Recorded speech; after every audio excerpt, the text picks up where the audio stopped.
Pasay. Saya Panjang Presentasi Kerajaan Makassar. Saya Maman Abdullah presentasikan Kerajaan Bengkulu. Saya Naurata Sylvia akan mempresentasikan Kerajaan Ternate Tidore. Saya Novarina akan mempresentasikan Kerajaan Banjarmasin. Assalamualaikum warahmatullahi wabarakatuh. Saya Pawas. Saya akan mempresentasikan draft tentang Kerajaan Banten.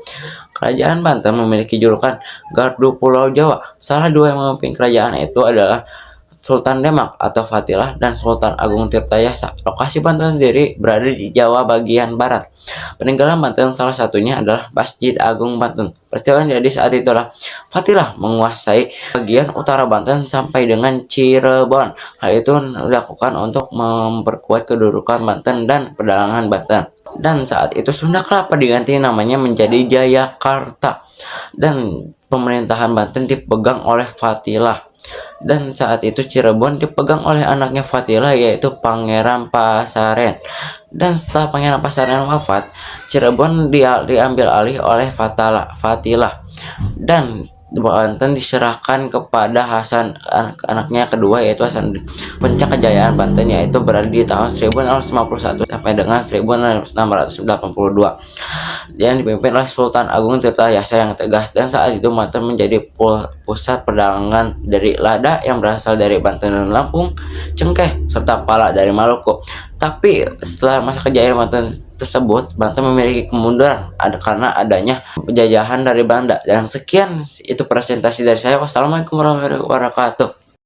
Assalamualaikum warahmatullahi wabarakatuh. Saya Rasya dari kelompok 6 ingin mempresentasikan Kerajaan Samudra Pasai. Kerajaan Samudra Pasai memiliki julukan Garda Terdepan Nusantara. Kerajaan Samudra Pasai memiliki 3 raja, yaitu Sultan Malik Al-Saleh sebagai raja pertama, Sultan Muhammad sebagai raja kedua, dan Sultan Ahmad yang memiliki gelar Malik Al-Tahir sebagai raja ketiga. Kerajaan Samudra Pasai berada di pesisir Sumatera Utara di wilayah Aceh, tepatnya di kota Lok Sumowe, berada di Selat Malaka. Peninggalan yang ditinggalkan oleh Kerajaan Samudra Pasai adalah nisan makam Sultan Malik Al-Saleh.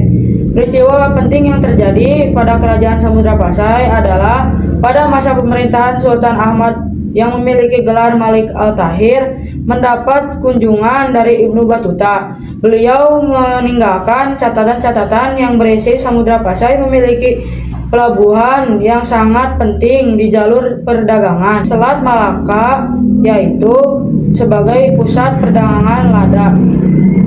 Sekian dari saya. Wassalamualaikum warahmatullahi wabarakatuh. Assalamualaikum warahmatullahi wabarakatuh. Perkenalkan, nama saya Naurata Sylvia. Di sini saya akan mempresentasikan kerajaan Islam yang bernama Kerajaan Ternate Tidore yang berada di Maluku.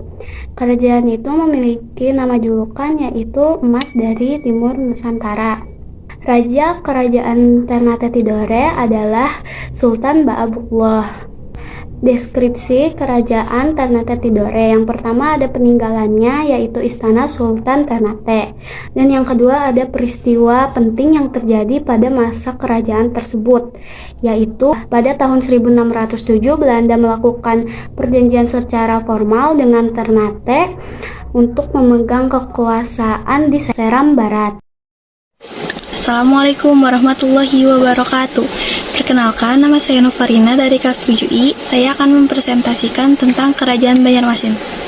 Kerajaan Banjarmasin berlokasi di Kalimantan Selatan dan mempunyai raja yang bernama Raden Samudra, yang julukannya adalah Sultan Syuriansyah.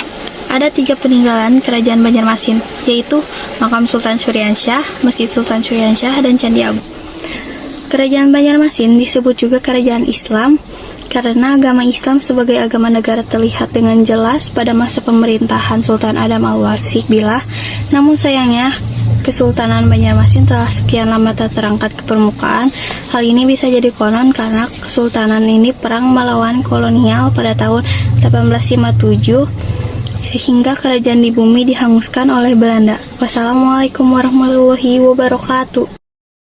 Warahmatullahi wabarakatuh. Perkenalkan, nama saya Padilla Pasya. Saya dari kelompok 6. Saya ingin mempresentasikan Kerajaan Makassar. Julukannya adalah simbol kegigihan Nusantara melawan supremasi asing. Nama rajanya adalah Gotalo. Lokasinya di Makassar.